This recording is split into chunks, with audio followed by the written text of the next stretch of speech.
দর্শক কালবেলা লাইভে আপনাদের স্বাগতম। আমরা এই মুহূর্তে রয়েছি রাজধানীর ঢাকা মেডিকেল কলেজ হাসপাতালের জরুরি বিভাগের সামনে। আপনারা জানেন যে আজ বিকেল থেকে ঢাকা বিশ্ববিদ্যালয়ের সংঘর্ষের ঘটনায় বেশ কিছু শিক্ষার্থী আহত হয়েছে এবং এই মুহূর্তে আমরা ঢাকা মেডিকেলের জরুরি বিভাগের সামনে রয়েছি। ঢাকা মেডিকেলের জরুরি বিভাগে কিন্তু শতাধিক শিক্ষার্থী, আহত শিক্ষার্থীরা তারা চিকিৎসা নিচ্ছেন। আপনারা দেখছেন ঢাকা মেডিকেলের জরুরি বিভাগের সামনে অনেক শিক্ষার্থীকে আমরা দেখেছি তারা প্রাথমিক চিকিৎসা।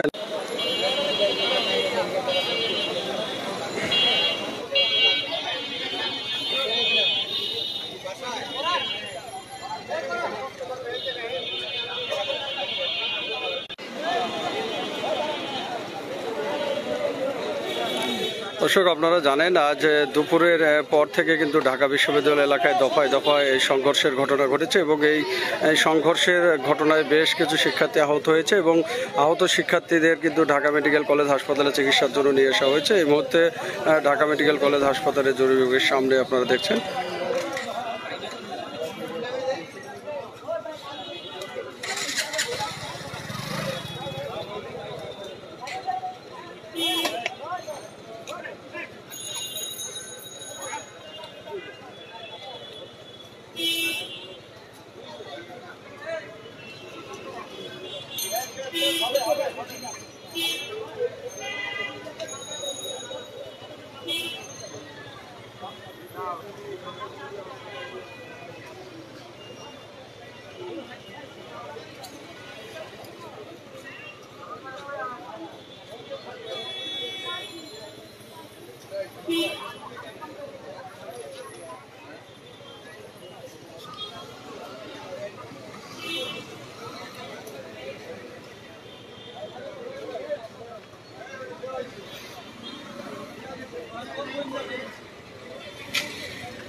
দর্শক ঢাকা মেডিকেল কলেজে হাসপাতালে জরুরি বিভাগে কিন্তু বিকাল থেকে আহত শিক্ষার্থীরা আসতে শুরু করে এবং তাদের মধ্যে যে শিক্ষার্থীরা প্রাথমিকভাবে কিন্তু চিকিৎসা নিয়ে অনেক আহত শিক্ষার্থীরা চলে গিয়েছেন এবং অনেক শিক্ষার্থীরা এই মুহূর্তে আহত যারা হয়েছেন তারা চিকিৎসা নিচ্ছেন এবং আমরা কিছুক্ষণ আগেও দেখেছি কয়েকজন শিক্ষার্থী তারা জরুরি বিভাগ থেকে বেরিয়ে গিয়েছেন এবং ভিতরে আমরা বিকাল থেকে জরুরি বিভাগের সামনে থেকে কিন্তু আমরা বিকেল থেকে যেমনটি দেখছিলাম যে আহত শিক্ষার্থীদের বিশ্ববিদ্যালয় এলাকা থেকে রিকশায় করে এবং বিভিন্ন যানবাহনে করে ঢাকা মেডিকেল কলেজ হাসপাতালের জরুরি বিভাগে চিকিৎসা দেওয়ার জন্য নিয়ে আসা হচ্ছিল এবং সেই চিকিৎসা শেষে কিন্তু আসলে অনেক শিক্ষার্থীরাই কিন্তু এখান থেকে চিকিৎসা নিয়ে ফিরে গেছেন এবং অনেক শিক্ষার্থীরা এই মুহূর্তে চিকিৎসাধীন রয়েছেন। আপনারা দেখছেন ঢাকা মেডিকেল কলেজ হাসপাতালের জরুরি বিভাগের ঠিক সেই সামনের দৃশ্য এটি এবং অনেক চিকিৎসার্থীর এবং অনেক শিক্ষার্থীদের কিন্তু স্বজনরা তারা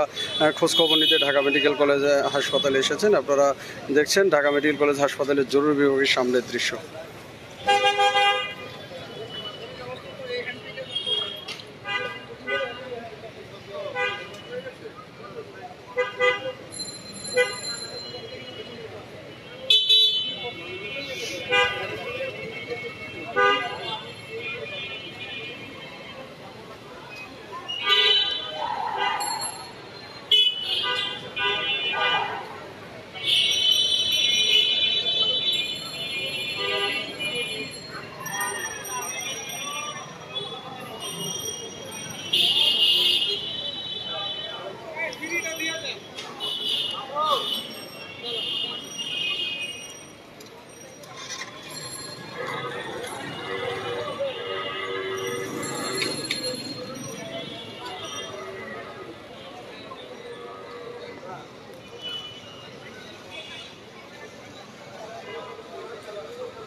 দর্শক যদি জানিয়ে রাখি ঢাকা বিশ্ববিদ্যালয়ে সংঘর্ষের ঘটনায় কিন্তু শিক্ষার্থীদের মধ্যে নারী শিক্ষার্থী রয়েছে এবং তাদেরও কিন্তু ঢাকা মেডিকেল কলেজ হাসপাতালে চিকিৎসা দেওয়ার জন্য নিয়ে আসা হয়েছে।